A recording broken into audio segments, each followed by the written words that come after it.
Bonjour, dans ce podcast, Tim Alexandre vous propose une rencontre avec notre ancienne formatrice en français.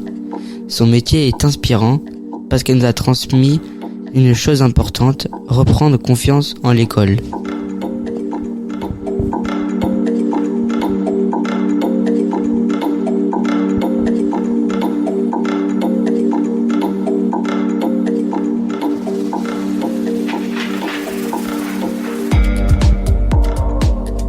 Aujourd'hui, nous allons interviewer Madame Valton pour l'EPI Autonomie et Responsabilité dans le cadre d'une création d'un podcast en lien avec mon orientation. Bonjour Madame Valton. Bonjour Tim. Bonjour Madame Valton. Bonjour Alexandre. Nous allons passer à la première question. Alors, dans combien d'établissements avez-vous enseigné ? Alors je suis très contente d'avoir cette question puisque la réponse va être très rapide. Un seul. Ah oui. La MFR du Libournais. Ah oui, je vois. Aujourd'hui, notre interviewée est Madame Valton, et puis Madame Valton exerce son métier de formatrice. À la MFR du Libournais. Alors, oui, je suis formatrice, mais à l'heure actuelle, je ne suis plus Vous êtes en stage. au sein de la MFR en tant que formatrice, mais en tant que stagiaire. Dans Voilà, le c'est cadre d'une... comment on dit, d'une...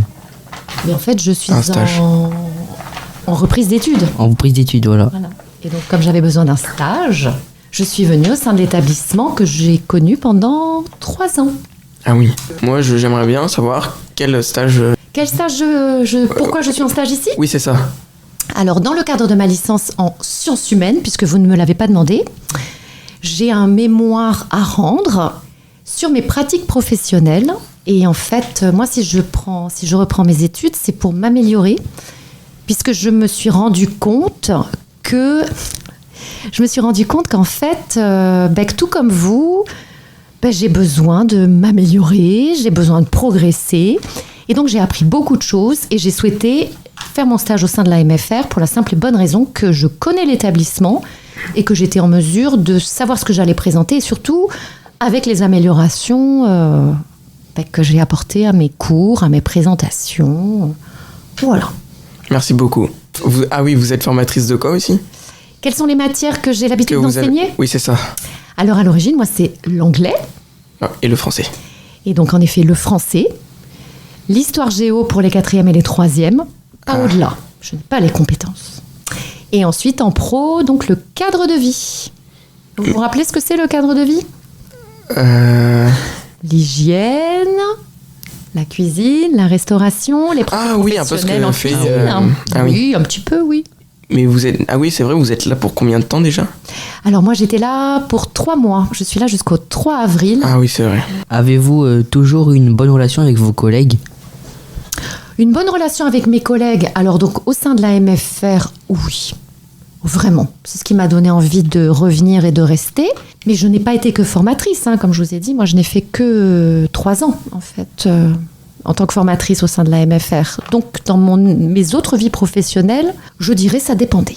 Et vous aviez des collègues que vous connaissiez avant d'arriver en MFR ? Tu me demandes si je connaissais si je connaissais quelqu'un avant de venir à la MFR ? Oui. Du tout.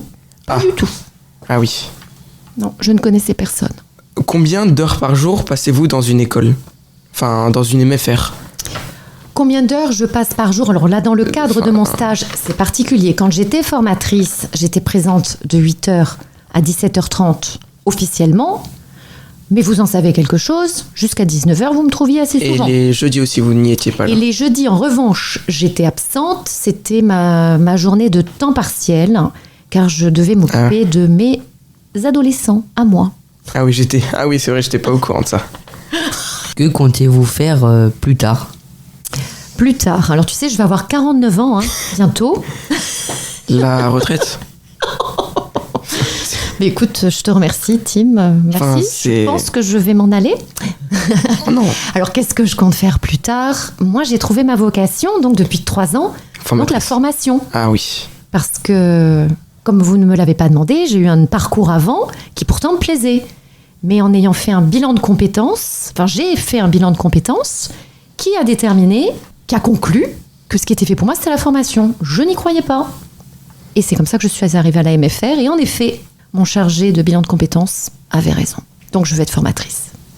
En anglais et français, tout ce que je vous ai dit précédemment. Quel était votre métier d'avant ? Alors moi, je suis issue d'une famille de commerçants, de grossistes en boissons. Et donc, il était évident que j'allais suivre ce parcours-là. Donc, j'ai fait un BTS force de vente. Il ne s'appelle plus comme ça aujourd'hui. L'appellation m'échappe, mais c'est de la vente. Pas de la vente sédentaire, de la vente... C'est un peu pour reprendre les traditions.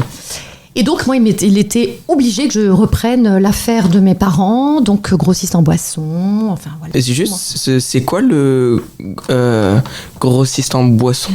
Grossiste en boisson, qu'est-ce que c'est ? Eh bien, c'est, tu vois, tu vas dans un bar, un restaurant, un supermarché, un camping, il y a forcément un endroit où on vend des boissons.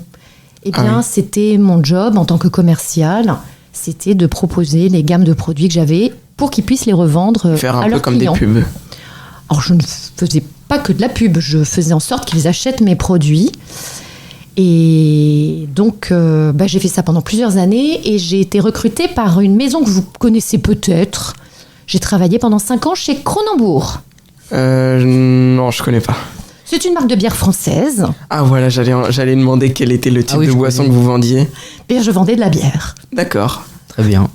Et ensuite, comme c'est un milieu qui est très réglementé et légiféré, eh bien, il faut savoir qu'on est... Notamment, j'étais soumise à la loi E20. Vous connaissez cette loi E20 ? Non, je la connais pas. Alors, en fait, elle est toujours en vigueur. C'est l'interdiction de supports publicitaires concernant les cigarettiers et les alcooliers. Et donc, en discothèque, partout, on retrouvait des cendriers de toutes les marques, dont Cronenbourg. Et quand ça a été interdit... Bien, en fait, les alcooliers se sont lancés dans le projet Sam, c'est celui qui ne boit pas. Vous devez connaître cette campagne publicitaire. Sam, c'est celui qui ne boit pas, est financé par les alcooliers. Vous savez les affiches que vous voyez ? Enfin, vous n'êtes pas censé aller dans les points de vente qui vendent de l'alcool. Je n'ai pas la référence. Eh bien, en fait, on part du principe qu'on désigne quelqu'un qui ne va pas boire, c'est celui qui va conduire.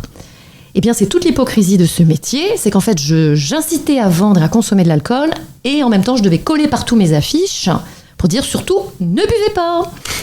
Et voyez-vous, ça dépassait mon éthique. J'en ai eu marre, parce que ça ne me correspondait plus. Et j'ai repris mes études, et j'ai intégré l'industrie pharmaceutique, qui a une éthique bien particulière également. La MFR.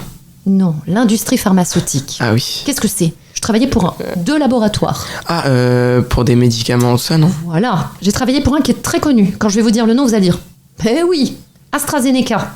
Ah oui, je connais. J'ai pas du tout. Ah oui, je connais.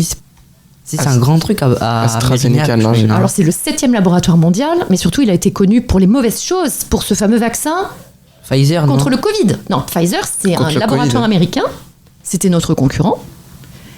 Et AstraZeneca, c'est un laboratoire anglais, c'est 2 mélanges anglo-suédois. Et donc, ils ont été connus pour ce vaccin qui leur a fait défaut. Moi, je travaillais en cardiologie. Et ensuite, puisque ça me plaisait beaucoup, ce job me plaisait, l'éthique moins, mais voilà, je suis partie travailler en PMA, procréation médicalement assistée. Ça vous parle ? Non, du tout. C'est pour aider les couples à avoir des enfants. En fait. Ah oui, d'accord. Et donc, j'ai beaucoup aimé ce métier.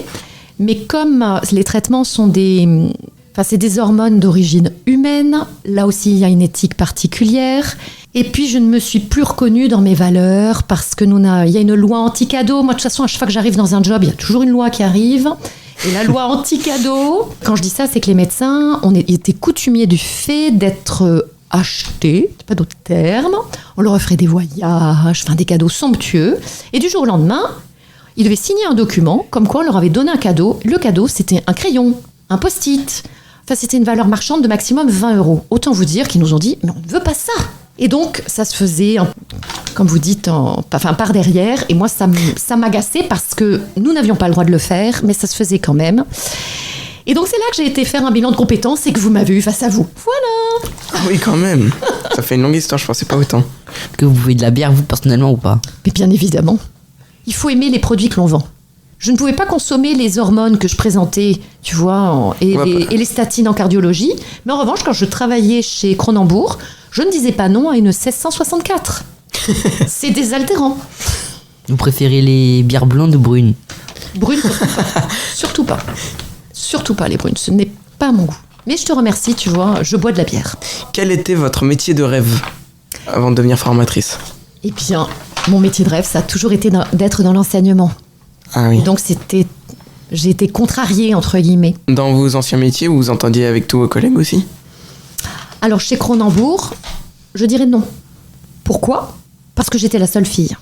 Ah oui. Et je dis fille parce que je me suis longtemps considérée comme une junior. D'ailleurs, c'est toujours la place qui m'a été réservée au sein de cette société, qui est vraiment une société très masculine et masculiniste. Et mes collègues qui avaient le même âge que moi passaient senior, et moi je restais toujours junior. Et donc, je ne le vivais pas nécessairement très bien. Et puis moi, je suis quelqu'un de poli, bien élevé, et j'ai eu beaucoup de mal à tirer mon épingle du jeu, parce qu'on s'accaparait souvent mes résultats, parce que c'est un travail d'équipe quand on travaille, quand on est commercial. Et donc, c'était souvent les échecs, c'était souvent moi, mais en revanche, les succès, c'était eux. Oui. Voilà. Et à l'issue de votre formation qui se déroule actuellement, à l'issue de votre formation qui se déroule en ce moment, comptez-vous continuer votre métier de formatrice et à la MFR? Alors, vraiment, pour ne rien vous cacher, j'ai vraiment trouvé ma vocation, ça vous l'aurez compris, et vous le savez, je souhaite être formatrice. Oui. Au sein de la MFR du Libournais, je ne sais pas. Mais au sein d'une MFR ou d'un établissement professionnel, oui.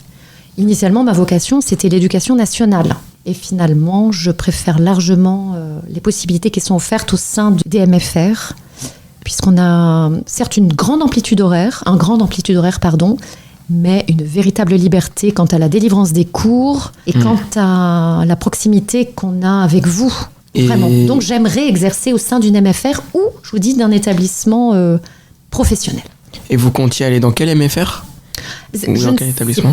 Je ne sais pas. Vous n'aviez pas eu d'idée encore? Pour l'instant, non, puisque ma licence je ne l'ai pas encore terminée. Je n'ai validé que mon premier semestre. Quels sont les points positifs et négatifs dans le métier de formatrice? Alors, tu me demandes ce que j'aime et ce qui est contraignant? C'est ça. Ce que j'aime, c'est ce que je viens juste de citer à l'instant.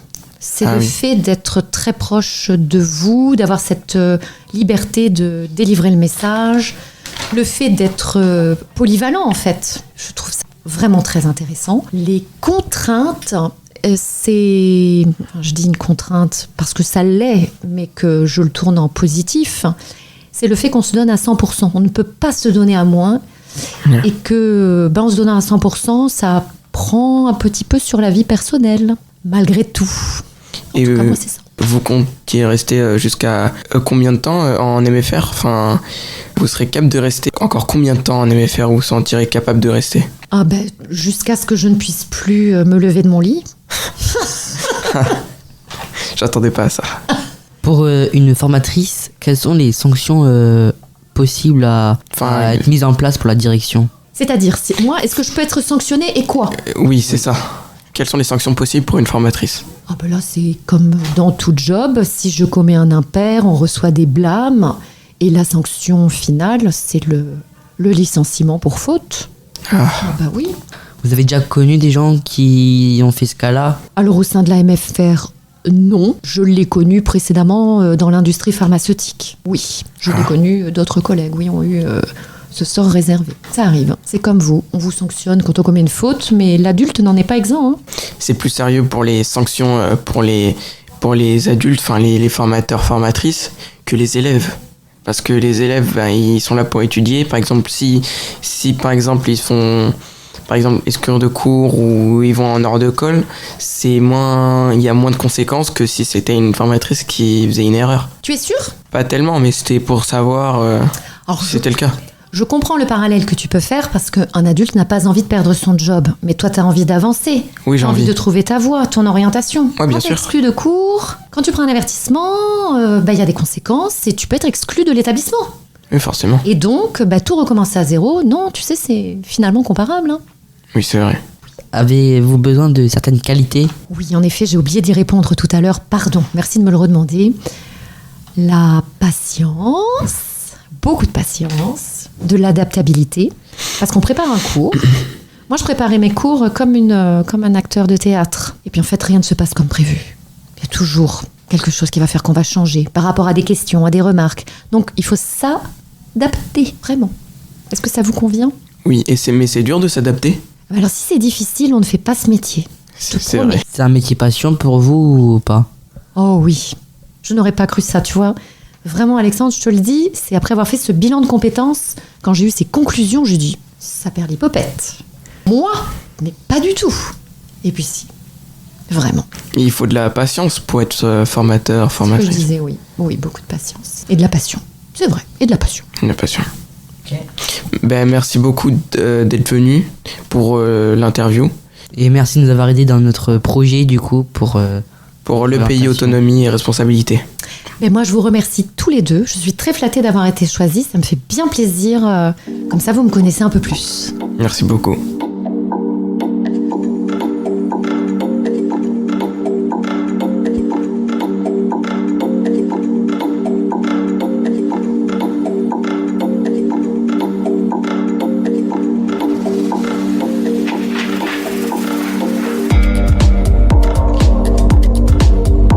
Merci de nous avoir écoutés. C'était un projet de la MFR.